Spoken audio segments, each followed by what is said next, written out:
Rebonjour, donc dans ce troisième tutoriel, on va parler des liens et des images. J'ai déjà préparé le fichier et j'ai écrit lien et images dans le titre comme on peut voir juste ici. Donc, ce qu'on va faire, c'est que on va créer un lien. C'est quoi un lien? Tout d'abord, un lien, en fait, c'est un bouton sur lequel tu peux cliquer qui va t'amener à quelque part. Donc, ça peut t'amener à quelque part sur la même page ou ça peut t'amener à quelque part sur une autre page. Pour faire un lien, c'est très facile. Tu écris A, Enter. OK? Et donc là, on a A, href et on a le Closing Tab. OK? Donc, ce que tu veux qu'il paraisse, si j'enregistre, par exemple, en ce moment, on n'a rien qui paraît parce que j'ai rien mis entre mon Opening Tag et mon Closing Tab. Donc, ici, je vais écrire tout simplement, je vais écrire clic ici pour vous montrer un exemple. Et maintenant, si j'enregistre, j'ai un clic ici. Mais si je clique dessus, ça s'en va nulle part. C'est pas une surprise parce que mon href ici, il est vide. Et le href, à quoi ça sert? Ben, en fait, ça donne, c'est la référence. Donc, où est-ce que ton bouton va te mener? Et pour vous montrer un exemple, on va prendre tout simplement le site de Google. Donc, si je rajoute ici l'adresse Google et que j'enregistre, maintenant, quand je clique sur mon bouton, j'arrive sur le site de Google. Mais vous voyez, j'ai perdu ma page, donc pour revenir, je dois cliquer en arrière. Et si j'étais pour faire une recherche Google et cliquer sur plein d'affaires, pour revenir à mon site, il faudrait que je revienne en arrière. C'est pas tout le temps désirable parce que tu veux que les gens qui visitent ton site internet puissent les retourner facilement. Donc, ce qu'on fait pour ça, c'est qu'on ajoute des attributs. Et c'est quoi un attribut? Donc là, j'ai mon tag A pour le lien.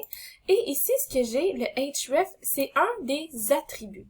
Les attributs, c'est des choses qui vont modifier ton tag. OK? Donc, je vais rajouter un autre attribut que je vais appeler target.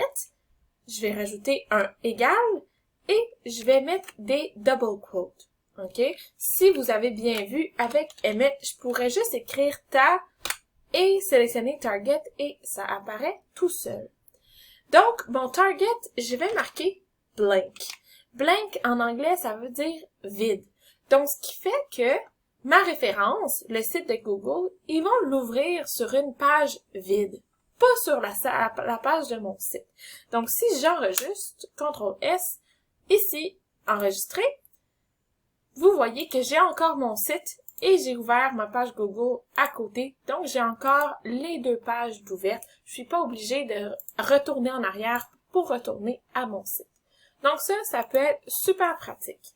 Maintenant, on va inclure une image. Pour inclure une image, on tape ING, Enter. Et là, le logiciel nous donne deux attributs, SRC et Alt. SRC, c'est pour la source. Donc, je vais vous faire un commentaire ici pour que vous vous en rappeliez. SRC, on va l'écrire comme ça, SRC, c'est pour la source de l'image. Et Alt, c'est pour le message alternatif.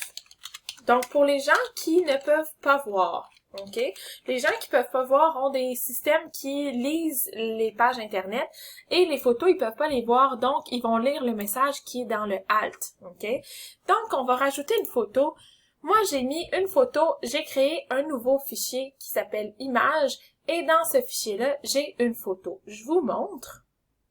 Alors, dans mon fichier HTML, j'ai un autre fichier que j'ai créé Image et j'ai inséré une photo .jpeg. Maintenant, ici, on va aller dans mon dossier images pour la source et il m'est déjà proposé, donc je dis oui et on me propose déjà toutes les photos qui sont dans mon dossier, même si j'en ai qu'une. Alors, encore une fois, Enter. Et maintenant, on a la source de mon image. Alors, mon image est apparue sur mon site Internet. Et comme vous voyez ici, j'ai pas rajouté de line break, donc de saut de ligne entre mon lien et mon image. Donc, mon cliquet ici est collé sur l'image. Pour régler ça, qu'est-ce que je peux faire? Vous l'aurez deviné, je peux rajouter des BR, des sauts de ligne. Et comme ça, j'ai un après l'autre. Ton image aussi, tu peux lui rajouter des attributs. Ce peux les rajouter des attributs comme le width qui est la largeur et je peux dire que je veux un width de 100 pixels, donc ça va la rendre beaucoup plus petite, ou je peux dire que je veux un width de 1000 pixels et là elle va être beaucoup plus grande. Donc tu peux changer la taille comme ça. J'aurais aussi pu changer la hauteur et non pas la largeur. En fait, c'est pas mal tout ce qui était important à voir pour les photos. Donc ici, je vais marquer animal pour la description. Et c'est pas mal tout pour aujourd'hui. Donc, on se voit dans le prochain numéro. Bye!